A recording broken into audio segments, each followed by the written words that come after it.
علیکم دوستان برادران گرامی، امیدوارم که تنسیت خانواده سربلند هستند. برادران عزیز و خواهران گرامی، ای هم شما احترام خواهش ویدیو را تا آخر تماشا کنید. کدام دکی دخی در کره مرحمت مراجعت کنید ان شاء الله که برادرمون دستافکا تو میکنه پدرکوش خطی. خب ببینید برادران عزیز، این دخی نو اومدگی باور کنید میزنی که 3 روز 4 روز در تنت بوش میمونه گارانت خطی. правильно برادر؟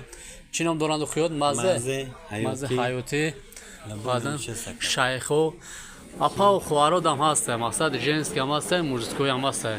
کدوم ایده که برادران عزیز این دخیان نو اومدگن معقولتون باشه صورت بگیرین واتساپ مودا پارتین انشالله که میگیریم میبارین دستافکا میتیم تونا به پدرکا نمیره. یک دخی گرفتی برادر جون پدرکش خطی میباریم. چیه پدرکش برادر؟ دیزاداران دخی مایده هسته بود. خب اینای پرورش هم هسته. با اینجا شامپونا برای موی سر